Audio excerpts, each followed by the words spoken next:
शादी एक समझौता, नफरत से प्यार की शुरुआत, दास्तां का पार्ट नंबर 4।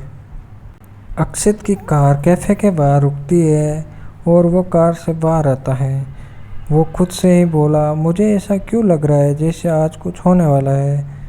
कुछ नहीं होने वाला है, और होने वाली तो फ़िलहाल मीटिंग में है, तो उस पर ध्यान दो। फिर वो कैफ़े के अंदर आ गया और अपनी रिजर्व टेबल पर बैठ गया। कुछ देर में क्लाइंट भी आ गए और उन्होंने मीटिंग स्टार्ट कर दी। वो मीटिंग करीब 2 घंटे तक चली। उसके बाद वो लोग वहाँ से चले गए। उनके जाने के बाद अक्षित ने एक चैन की सांस ली। वो खुद से बोला, कभी कभी इन क्लाइंट को हल करना इतना मुश्किल क्यों हो जाता है। कभी कभी मन करता है कि सब छोड़ छाड़ के कहीं चला जाऊँ, पर जाऊँ कहाँ। ओह, छोड़ो इन सब बातों को, फ़िलहाल तो घर ही चलता हूँ। फिर वो वहाँ से जाने के लिए खड़ा हुआ कि तभी उसे एक आवाज़ सुनाई दी। उसने उस ओर अपना चेहरा घुमाया और पाया कि एक लड़का एक लड़की पर चिल्ला रहा था। उस लड़की ने वाइट कलर की कुर्ती के साथ ब्लू कलर की डेनिम जींस पहनी हुई थी। बालों को साइड में एक चोटी बनाई हुई, कानों में छोटे झुमके। वो सच में काफ़ी खूबसूरत लग रही थी। अक्षित एक पल के लिए तो उसे नज़र नहीं हटा पा रहा था। वो लड़की शिवानिया थी। वो लड़का उस लड़की का गुस्से में बोल रहा था, आर यू ब्लाइंड, दिखाई नहीं देता क्या तुम्हें। मैं पूरी एक्सप्रेशन खराब कर दी तूने। शिवानिया बोली, आई एम सो सॉरी, मैंने ये जानबूझकर नहीं किया। क्या हाय सॉरी, और क्या करूँ मैं तुम्हारी सॉरी का। जानती हो कितनी महंगी शर्ट है। फिर वो शिवानिया को ऊपर से नीचे तक देखने के बाद बोला, और मुझे नहीं लगता कि तुम्हारी जैसी लड़की को इतनी औकात होगी इसे खरीदने की।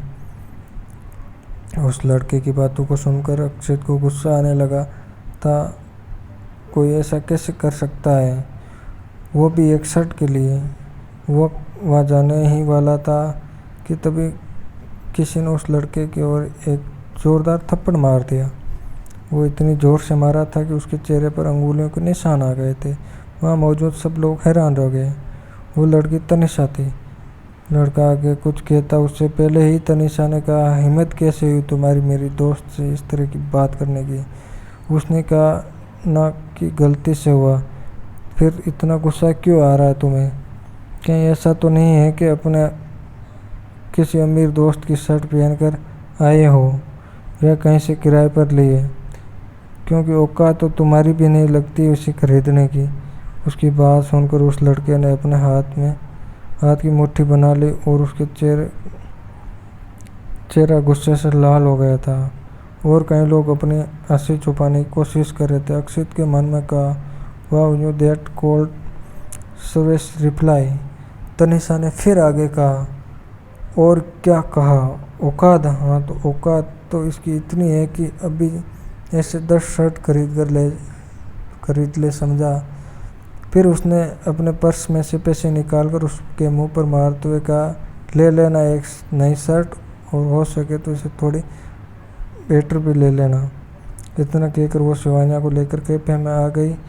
इन दोनों को जाते हुए वो लड़का मन ही मन बोला, गलत इंसान से पंगा ले लिया तुम दोनों ने, तो तुम्हें तो मैं अच्छे से सबक सिखाऊंगा। दूसरी तरफ शिवानिया और तनिषा अपनी कार के पास आ गए। शिवानिया ने अपना हाथ छुड़ाते हुए कहा, क्या था वो सब। हाँ, क्या ज़रूरत थी उसे थप्पड़ मारने की और वो सब बोलने की, तो वो कैसी गलती मेरी थी। और तनिषा, तो क्या हुआ। और वो वैसे भी कुछ ज़्यादा ही बोल रहा था शिवानिया, पर फिर भी तूने कुछ ज़्यादा ही कर दिया तनु। अब चल और चल कर माफ़ी मांग उसे। तनिषा कुछ बोलती कि तभी अक्षित वहाँ आ गए। Akshit, hi young ladies. Tanisha, हम hi. I am not wrong that you are mister Akshit Richardson, right. Akshit मुस्कुरा कर, yes you are right. Tanisha, oh my God, Akshit Raichand ji, famous businessman, और वो भी हमारे सामने, मुझे तो यकीन नहीं हो रहा। वो थोड़ा ड्रामा करते हुए बोली। अक्षित, अरे यकीन तो मुझे नहीं हो रहा। क्या जवाब दिया तुमने उस लड़के को, थैंक गॉड।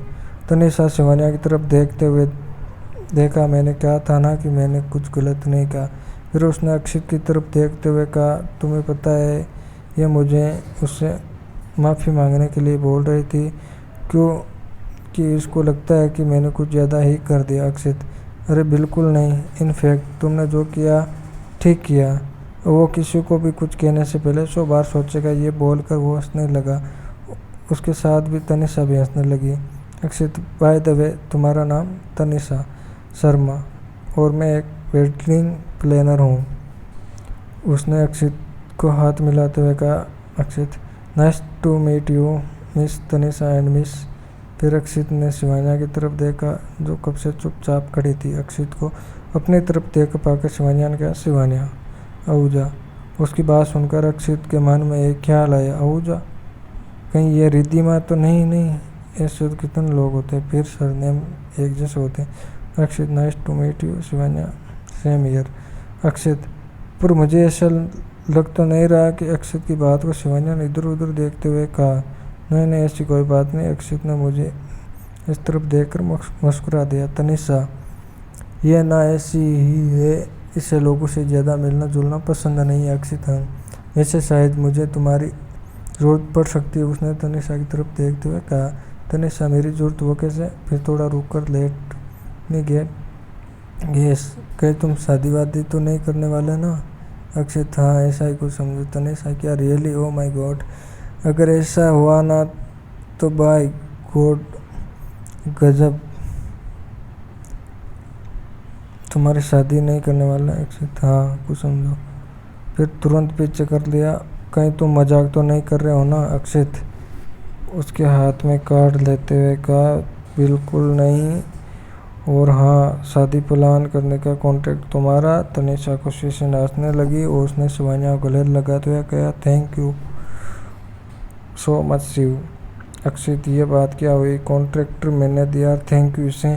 तनिषा: हाँ, देखो, अगर शिवी उस लड़के पर काफ़ी नहीं निहारती तो मैं वहाँ नहीं जाती, और ना ही तुम हमें देख पाते, और ना ही मुझे बात करते, और अगर ऐसा होता तो तुम्हारी शादी का कॉन्ट्रैक्ट किसी और को मिल जाता, तो इसलिए हमारे मिलने की वजह तो यही हुए ना।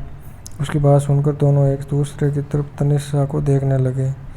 शिवान्या: तनु, तू ना सच में पागल है, कहाँ की बात को कहाँ लेकर चली गई? तनिषा: तो मिस्टर रायचंद प्रेशन सब से स्टार्ट करनी है। अक्षित: वो तुम्हें बता दूंगा, और तुम मुझे अक्षित बुला सकती हो, और मेरे ख्याल से अब मुझे चलना चाहिए, पर फिर जल्द मुलाकात होगी। तनिषा ने अपना सर हाँ मिला दिया और अक्षित अपनी कार की तरफ बढ़ गया।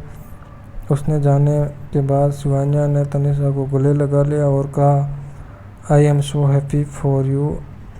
इसी बात पर पार्टी तो बनती है। तनिषा: ठीक है, चल फिर आज तुझे पानी पूरी की ट्रे देती हूँ। शिवान्या: तो फिर देर किस बात की, चल। फिर वो दोनों वहाँ से चले गए। उन्होंने जाता देख अक्षित के चेहरे पर अनजाने से मुस्कान। शायद तनिषा ने सच ही कहा था कि ये दोनों अपनों के साथ अलग ही खुशी रहती है। फिर खुद से तो कब से उसके बारे में सोचने लगा, भूल मत, तो रिद्धिमा से प्यार करता। हाँ, पता है मुझे, वो सब बस ऐसे ही। फिर वो वहाँ घर आ गया जहाँ उसके पापा ने उसे बताया था कि रिद्धिमा के घर वाले मिलने के लिए मान गए, और परसों मिलने के लिए वो भी उन्होंने बुलाया है। अक्षित को ये बात सुनकर पागल ही हो रहा था। अब वो परसों फाइनली रिद्धिमा से मिलेगा जिससे वो प्यार करता है। उसे तो अब वेट ही नहीं हो रहा था परसों के लिए। हेलो दोस्तों, कमेंट करना ना भूले। 10 कमेंट के बाद में न्यू चैप्टर अपलोड किया जाएगा। Thank you very much. And अक्षित खुद से ही बातें कर रहा है, तो प्लीज़ आगे भी कंफ्यूज ना हो।